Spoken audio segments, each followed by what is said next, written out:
आप जानते हैं 2 अगस्त 2020 को रीट की जो एक प्रकार से घोषणा हो चुकी है और उसके लिए आपको कैसे तैयारी करनी है कि आप 100% अपना सिलेक्शन करवा सकें।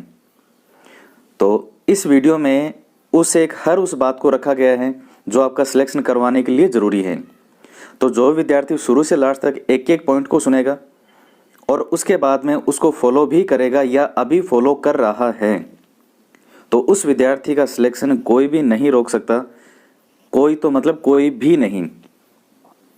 आपका 100% उस सिलेक्शन लिस्ट वाले के अंदर आपका नंबर होगा। तो मित्रों, शुरू से लास्ट तक पूरे वीडियो को अच्छे से सुनिएगा। वीडियो अच्छा लगे तो लाइक ज़रूर करें, ज़्यादा से ज़्यादा अपने दोस्तों को शेयर भी किया कीजिए आप, ताकि विद्यार्थियों को इसका लाभ मिल सके। सबसे पहले हम बात करते हैं सिलेबस के बारे में। मित्रों, कई विद्यार्थी जो लगातार सिलेबस के बारे में अभी भी पूछ रहे हैं कि सर इसका सिलेबस वगैरह क्या होगा।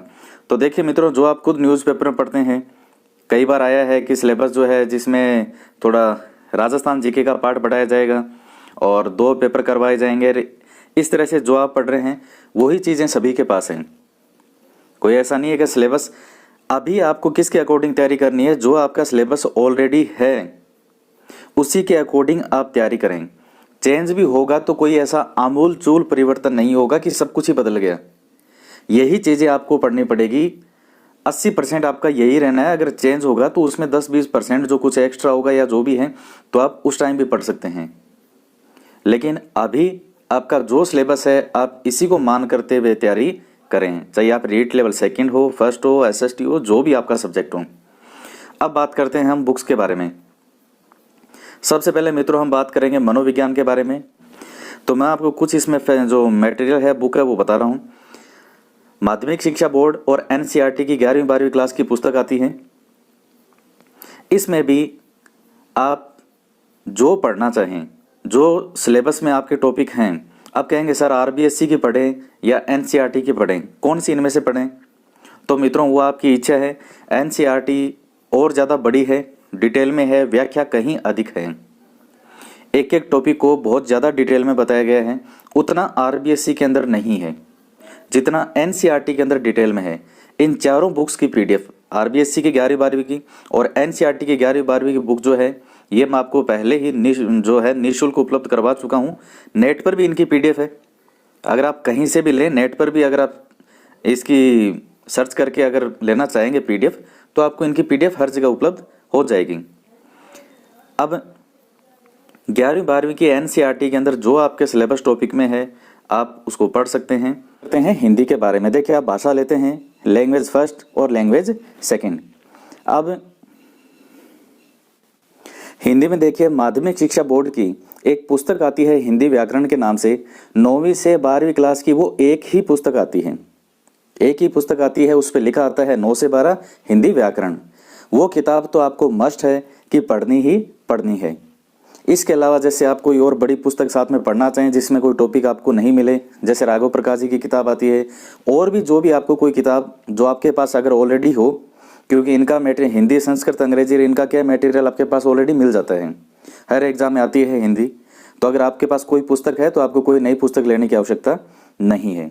लेकिन ये 9वीं से 12वीं की जो एक पुस्तक आती है, ये आपको पढ़ना बहुत ज़रूरी है। अब बात करते हैं संस्कृत के बारे में।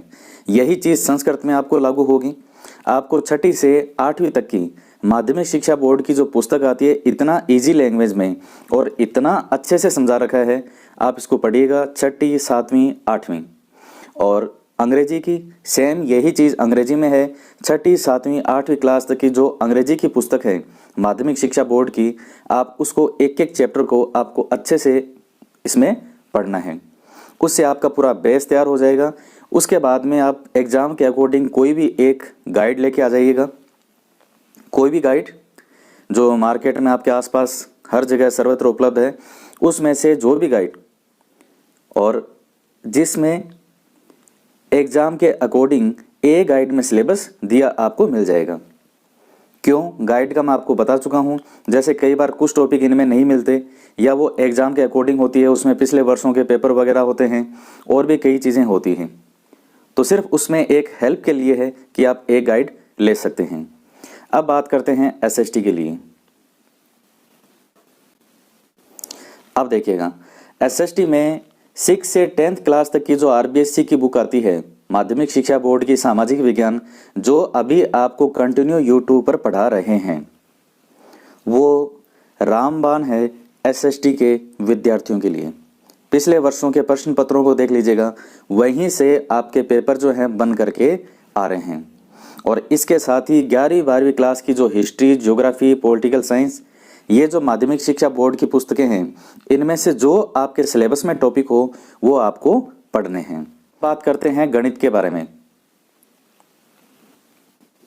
कि लेवल फर्स्ट में जो गणित है उसमें आपको क्या पढ़ना है। तो मित्रों, इसी के लिए भी आरबीएससी की जो 6 से 8 तक की पुस्तक आती है विज्ञान की, साइंस की, 6ठी 7वीं 8वीं, सॉरी विज्ञान की नहीं, ये हम गणित की बात कर रहे हैं, तो 6ठी 7वीं 8वीं, इसकी जो गणित की किताब आती है उसको बहुत अच्छे से सोल्व करें, एक एक क्वेश्चन को सोल्व करें। और उसके बाद में जैसा कि मैंने आपको बताया था कि आपके एग्जाम के अकॉर्डिंग कोई भी आप एक गाइड लेके आ जाइएगा, तो उसमें जैसे प्रैक्टिस सेट वगैरह आपको मिल जाएंगे, गणित के लिए और भी मटेरियल मिल जाएगा पूरी तरह से एग्जाम के अकॉर्डिंग। लेकिन ये आपका बेस बनाने का काम है करेगी 6 से 8th, और आप आगे भी कोई एग्जाम देंगे तो उसमें भी आपके काम आएगा। अब आता है पर्यावरण अध्ययन का। तो जैसा एक तो मैंने आपको बताया, आप सामाजिक विज्ञान की पढ़ते जाएंगे, आपका साथ साथ पर्यावरण अध्ययन इसमें वैसे ही तैयार हो जाएगा। तीसरे से 5वीं क्लास तक की एक पर्यावरण अध्ययन की किताब और आती है, कक्षा 3, 4 और 5। चूंकि लेवल फर्स्ट का जो शिक्षक है वो 5वीं क्लास तक के विद्यार्थियों को पढ़ाता है, तो ये पुस्तकें अगर आप अब नहीं भी पढ़ेंगे तो भी आपको एग्जाम क्वालिफाई होने के बाद बच्चों को पढ़ानी तो होगी, तो क्यों ना इनको पहले ही पढ़ लिया जाए। तो ये आप तीसरी से 5वीं तक की जो पर्यावरण अध्ययन की पुस्तकें आती है उसको आप पढ़ें।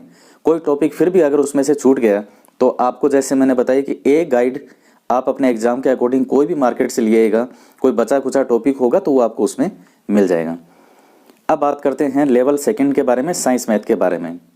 तो साइंस मैथ के जो विद्यार्थी हैं 6 से 10th की आपकी अपनी पुस्तकें पढ़ लीजिए साइंस मैथ की, इससे बाहर आपका कुछ भी नहीं आएगा, ये मैक्सिमम से मैक्सिमम है, इससे बाहर नहीं बनेगा पेपर। तो ये साइंस मैथ के विद्यार्थियों के इससे क्लियर हो जाएगा। अब बात करते हैं शिक्षण विधियों के बारे में। तो शिक्षण विधियों के लिए आप मार्केट में उपलब्ध कोई भी गाइड हो, जैसा कि मैंने आपको बताया, उसमें आपका कुछ बच्चा कुचा शिक्षण विधियां हैं जो आपके पास नहीं है तो आपको उस गाइड में मिल जाएगी। गाइड आपके लिए एक वही काम करेगी जहां कोई चीज़ आपको नहीं मिले या एक बार आपको रिवीजन करना हो या कुछ चीज़ें देखनी हो, वहां एक हेल्प के तौर पर गाइड काम करेगी। गाइड को कभी नींव नहीं बनाएं, आपके लिए हेल्प के लिए आप इसको इस्तेमाल कर सकते हैं।